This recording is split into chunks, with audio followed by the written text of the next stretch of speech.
चित्तौड़गढ़ से बड़ी खबर आप तक पहुंचा दे। श्री सांवरिया सेठ मंदिर में चढ़ावे की अफीम सीज की गई है और सीज करने पर नारकोटिक्स की टीम पहुंची। लोगों को और मीडिया के जाने पर रोक लगाई गई। पहरा लगा करके गर्भगृह में ये कार्रवाई चल रही है। अफीम की मात्रा 1 क्विंटल से ज्यादा होने का अनुमान लगाया जा रहा है और चढ़ावे में श्रद्धालु जो हैं वो सांवरिया सेठ को अफीम अर्पित करते हैं और भंडारा खोले जाने के दौरान चढ़ावे के साथ में अफीम मिलती है। तो पहरा लगा करके गर्भगृह में कार्रवाई चल रही है। अफीम की मात्रा 1 क्विंटल से ज्यादा होने का अनुमान लगाया जा रहा है। चढ़ावे में श्रद्धालु जो हैं वो सांवरिया सेठ को अफीम अर्पित करते हैं और भंडारा खोले जाने के दौरान चढ़ावे के साथ में यह अफीम मिलती है।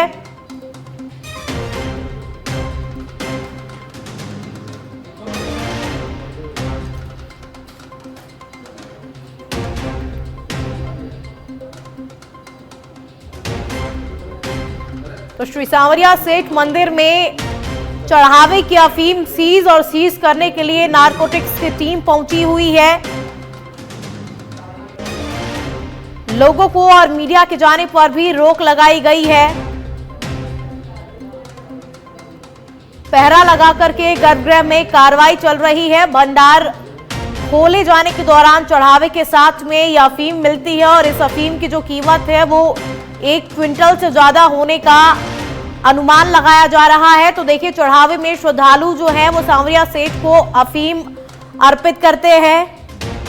और अधिक जानकारी के साथ फोनलाइन पर संवाददाता अखिल जुड़ चुके हैं। अखिल, देखिए क्या कुछ पूरी जानकारी सबसे पहले इस खबर को लेकर के, अभी कार्रवाई भी चल रही है। जी मैं बताना चाहूंगा कि सांवरिया जी मंदिर जो भक्तों की आस्था का केंद्र है और चित्तौड़गढ़ जिला अफीम उत्पादक क्षेत्र है। ऐसे में अफीम की फसल होने पर किसान भंडार में अफीम भी खाते हैं भगवान को। तो वो अफीम मंदिर कार्यालय में एकत्रित होती है। तो लंबे समय से कुछ लोगों की ओर से इस संबंध में शिकायत की जा रही थी कि यह जो अफीम है वह नारकोटिक्स विभाग में जमा होनी चाहिए। ऐसे में नारकोटिक्स विभाग की टीमें पहुंची है और मंदिर के वहाँ जो गर्भगृह है वहाँ कार्रवाई जारी है। मंदिर की जो सीईओ है प्रभा गौतम, जो जिला कलेक्टर भी हैं, वो भी मौके पर मौजूद है और नीमच और प्रतापगढ़ जिले की टीम आई हुई है और लगातार कार्रवाई की जा रही है इस बारे में। चलिए, शुक्रिया अखिल तमाम जानकारियों के लिए।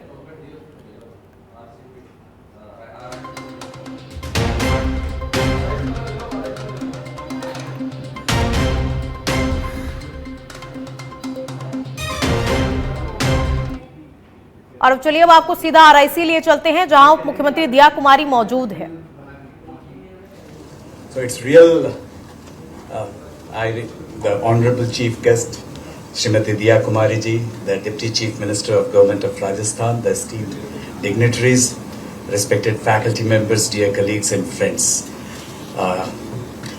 It's a real pleasure that we have with us Dr. Diya Kumari ji with us. She not only represents the government of Rajasthan, under which we work at SMS Medical College, and you would wonder how many portfolios she has now. She has 7 portfolios.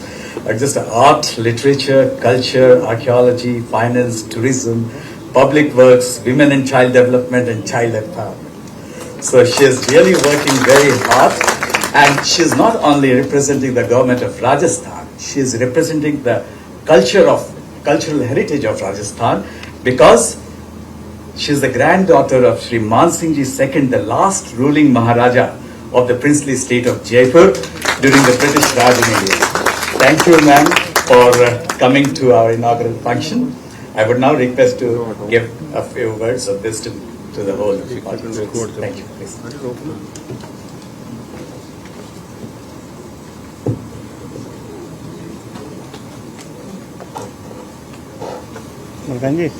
Good evening, Namaskar.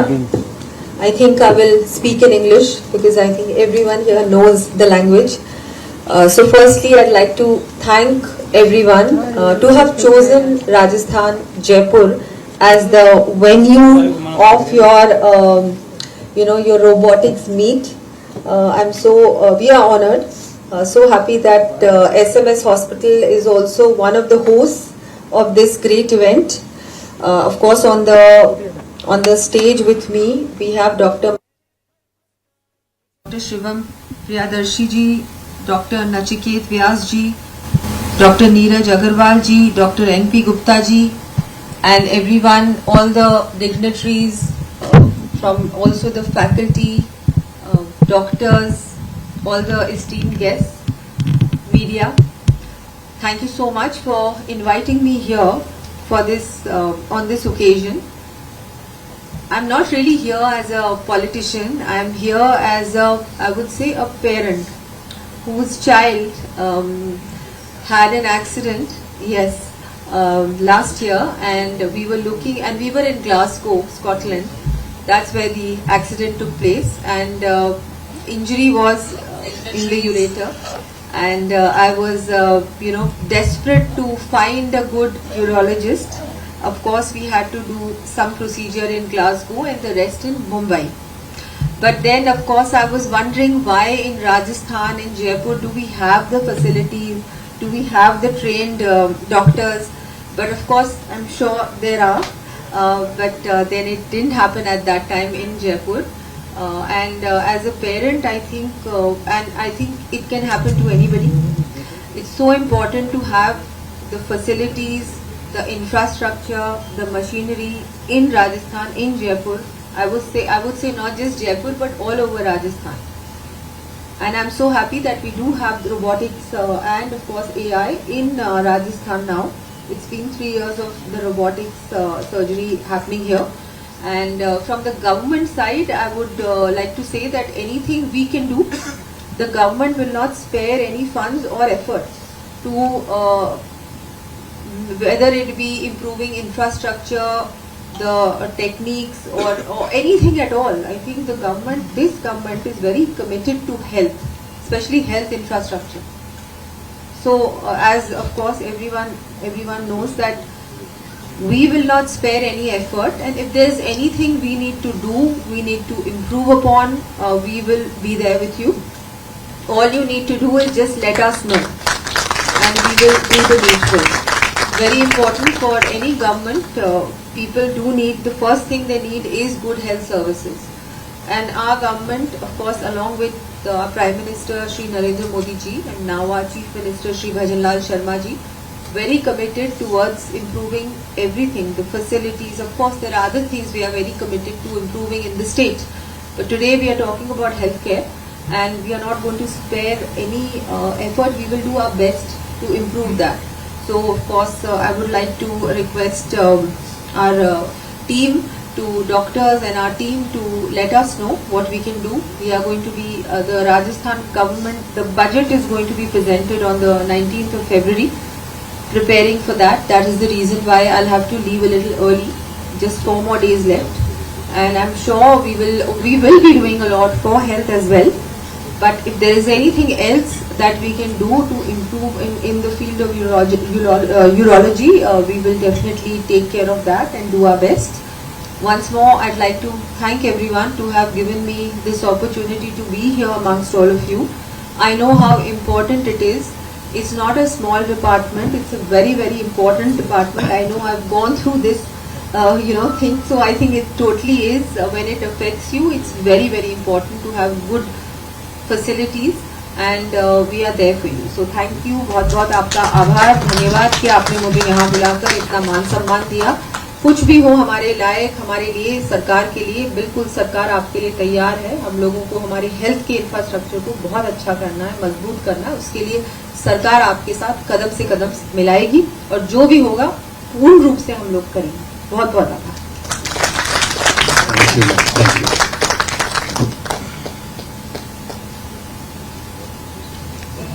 Thank you, ma'am. Thanks a lot. I think SMS Medical College and Department of Urology is doing a lot. And it is doing everything which is done all over the world. Right? And we are soon starting to have a robotic renal transplant also. Probably this month only, we are trying to fix up, and we will be doing a robotic renal transplant, which is probably done in very, very few centers throughout the country. And our SMS has one of the best doctors in the world.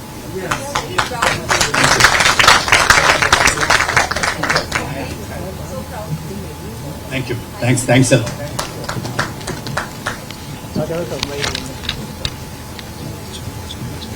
है, बहुत important है। Urology एक बहुत important field है। यहाँ पर जो AI का प्रयोग हो रहा है, रोबोटिक सर्जरीज की जा रही हैं, बहुत ज़रूरी है। और एसएमएस हॉस्पिटल को मैं बधाई दूंगी, क्योंकि जितने भी विशेषज्ञ आज यहाँ थे उनमें से ज़्यादातर सब एलुमनाई थे एसएमएस कॉलेज के, तो बहुत ही मेडिकल कॉलेज की। तो बहुत खुशी की बात है, हम सबके लिए गर्व की बात है कि हमारे डॉक्टर्स पूरे विश्व में प्रदेश का नाम रोशन किया है उन्होंने। और अभी भी जो पूरी टीम है एसएमएस की बहुत अच्छा काम कर रही है, बिल्कुल नहीं छोड़ेगी। हम लोग पूरी तरह से, सरकार अपनी ओर से जितना भी हो सकेगा उतना मेडिकल के लिए, हेल्थ केयर के लिए फंड्स भी देगी। और बहुत अच्छा हम लोग जो भी प्रस्ताव आएंगे उसको हम आगे बढ़ाएंगे और हमारा जो हेल्थ केयर सिस्टम है राजस्थान का उसको और मजबूत करेंगे। जयपुर से खबर आपको बता दें, मुख्य लेखा अधिकारी के तबादले और कार्य मुक्ति आदेश पर रोक लगा दी गई है। राजस्थान सिविल सेवा अपील अधिकरण ने रोक लगाई है। टोंक जिला परिषद के मुख्य लेखा अधिकारी नंदकिशोर बैरवा की अपील पर यह आदेश दिए गए हैं। एसीएस वित्त विभाग टोंक जिला परिषद के सीईओ को नोटिस जारी किया गया है। राजस्थान सिविल सेवा अपील अधिकरण ने रोक लगाई है। टोंक जिला परिषद के मुख्य लेखा अधिकारी नंदकिशोर बैरवा की अपील पर यह आदेश जारी किए गए हैं। एसीएस वित्त विभाग टोंक जिला परिषद के सीईओ को नोटिस जारी किया गया है।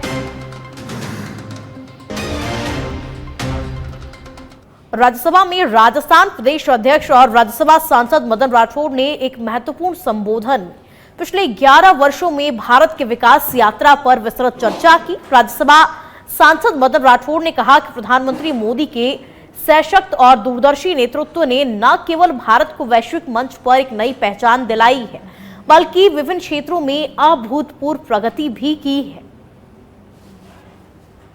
देखिए, उस समय भ्रष्टाचार चरम पर था और यही नहीं, बैंकों से टेलीफोन से पैसे उठा दिए गए, रात को भी बैंक खुलवा करके। इस प्रकार की अव्यवस्था थी, पूरी चरमराई हुई अर्थव्यवस्था। और उसके बाद में देश के प्रधानमंत्री जी ने जो संभाला और कितना परिवर्तन आया, ये मैं थोड़ा बताना चाहूंगा। देखिए, यूपीए सरकार में फॉरेक्स रिजर्व 304 बिलियन डॉलर था, जो आज 642 बिलियन डॉलर है। 20 करोड़ था, हाँ मैं कर दूं, अभी 97 करोड़ है। यही नहीं, आप परमाणु ऊर्जा क्षमता उस समय 4780 मेगावाट थी, अभी 8180 मेगावाट है। मोबाइल निर्माण के मामले में उस समय केवल 2 इकाई थी, आज भारत दुनिया का सबसे बड़ा मोबाइल फोन निर्माता बन गया है। एक्सपोर्ट के मामले में 466 बिलियन डॉलर था, जो आज 777 बिलियन डॉलर है। मेडिकल कॉलेजेज उस समय 387 थी, आज 706 है। एमबीबीएस सीटें पिछले 65 वर्ष में जितनी थी उससे यानी 51,348 थी, और आज 1,08,940 है। यानी इन 10 वर्षों में, जो पिछले 65 वर्षों में जितनी नहीं थी उससे अधिक इन 10 वर्षों में कर दी गई। पीजी सीटें भी पहले 31,185 थी पूरे 65 वर्षों में, लेकिन वर्तमान में। पीसीसी चीफ गोविंद सिंह डोटासरा ने किरोड़ी लाल मीणा मामले में भाजपा पर निशाना साधा। पूर्व पीसीसी चीफ हल सिंह की जयंती पर आयोजित श्रद्धांजलि कार्यक्रम में मीडिया से बातचीत करते हुए उन्होंने कहा कि विधानसभा में जो विधायक सरकार के खिलाफ बोलता है उसके पीछे एजेंसियां लगाने का ट्रेंड शुरू हो चुका है। और मेरे पास कल 10-15 विधायक आए थे, मैंने उन अधिकारियों से भी बात की कि इस तरह की परंपरा बिल्कुल भी ठीक नहीं है, और इस तरह प्रतिपक्ष को डरा धमकाकर अपना भ्रष्टाचार करना चाहते हो तो ये चलने नहीं दिया जाएगा। जनता खड़ी हो जाएगी और इनको पता नहीं लगेगा कि कहां गए। इस दौरान डोटासरा ने सदन में विपक्ष पर हंगामा करने के आरोप पर भी अपनी बात रखी है। नहीं, एडमिट कर लिया ना कि मेरा फोन टेप हो रहा है और मैंने बोला है। मेरा सार्वजनिक रूप से बोलना गलत था, जो मैंने मीडिया से सुना है, लेकिन उन्होंने एडमिट कर लिया कि मेरा फोन टेप हो रहा है। तो फोन टेप हो रहा है तो फिर कार्रवाई जो भी सरकार करे, देखते हैं क्या होता है। क्यों नहीं मांगेंगे, हम तो बजरी घोटाले का भी मांगेंगे, इनकी बेईमानी का भी मांगेंगे, जो इलीगल टेंडर करके गुजरात की कंपनियों को जो ठेके दे रहे हैं, बिजली को, पूरे किसानों की बिजली को जो है वो निजी लोगों को सौंपने का काम कर रहे हैं, खनन माफिया हावी हैं, पूरा का पूरा लैंड माफिया हावी है। और यहाँ पर जयपुर में इतना ज्यादा जमीनों में घोटाले हो रहे हैं, वो सारे मुद्दे उठाएंगे, क्यों नहीं उठाएंगे, डरते नहीं हम लोग। हम राहुल गांधी जी के सच्चे सिपाही हैं, हम निडरता के साथ में काम करेंगे। मरना तो एक दिन है भाई साहब, जहर खाएगा वही तो मरेगा। हमने बेईमानी की नहीं तो फिर हमें डरना किस बात का है। देखना आप जब बजट भाषण आए, बजट के बाद में देखना इनकी क्या हालत बना। जयपुर से खबर आपको बता दें, एसआई भर्ती 2021 पेपर लीक से जुड़ा मामला हाईकोर्ट में राज्य सरकार की बहस अधूरी रह गई है। जस्टिस समीर जैन की अदालत में जो बहस है वो अधूरी रह गई है। एसआई भर्ती 2021 मामले में अब कल सुनवाई होगी। राज्य सरकार की ओर से एएजी विज्ञान शाह ने अपना पक्ष रखा। एसआई भर्ती पे पक्ष रखा गया था, जो अतिरिक्त महाधिवक्ता विज्ञान शाह जी, उनके द्वारा पक्ष रखा गया। उनके द्वारा बताया गया कि यह जो याचिका लगी थी, यह तथ्यों को छुपा के लगाई गई, और यह भी सरकार द्वारा कहा गया कि यह जो याचिका लगाई गई है वह जांच को प्रभावित करने के लिए लगाई गई है। सरकार की किसी भी तरीके से कोई कमी नहीं रही। सरकार की वह थी जिसने रामूराम रायका को पकड़ा, जिसने सारी इन्वेस्टिगेशन करी। डीजी साहब ने जो राय दी वह भी सरकार का हिस्सा है। कैबिनेट कमेटी की, मिनिस्टर्स की कमेटी की जो कमेटी बनी, उन्होंने भी जो राय दी वह भी सरकार के द्वारा ही किया गया। तो जो उनके द्वारा कहा गया कि सरकार कहीं पे भी इस भर्ती को रद्द करने के प्रोसेस में कहीं पीछे नहीं है, लेकिन जो याचिका, जो पेपर लीकेज गिरोह हैं, लगातार पेपर लीकेज की जो घटनाएं हो रही हैं, उनसे संबंध में एक एसआईटी का गठन किया और उसमें जो उनको उसका हेड बनाया गया। और इसका मतलब ये याचिकाकर्ताओं के कहने से तो नहीं बनाया गया था। याचिकाकर्ता तो वो लोग हैं जो 2021 में रिजल्ट आ गया, पास हो गए, उनको एफआईआर का पता था, फिजिकल एफिशिएंसी टेस्ट में ये गए। इनमें से कुछ लोग हैं जो मिनिमम क्वालिफाइंग भी नहीं कर पाए। तो मोटी सी बात ये थी कि जिनके मिनिमम क्वालिफाइंग मार्क्स नहीं आ रहे हैं, वो किसी की ने दूसरे ने पेपर लीक कर लिया होगा, मान लिया जाए बात, पर आपको किसने रोका था मिनिमम क्वालिफाइंग मार्क्स लाने से? Who are you? You have no local system right. All these aspects were discussed. Ultimately it was also discussed that it was also argued today that the state is not sitting over the matter. State is actively taking decisions and is in the decision making process, and therefore invocation of the jurisdiction of the court at this juncture, when the state is in a decision making process, is nothing but derailing the decision making process. And if the report of the 13 August 2024 or the report of the subcommittee of the ministers would have not been there, what was the occasion for the petitioners to come to the court and say, since they did not come for last 3 years, so now they could have not questioned that very process.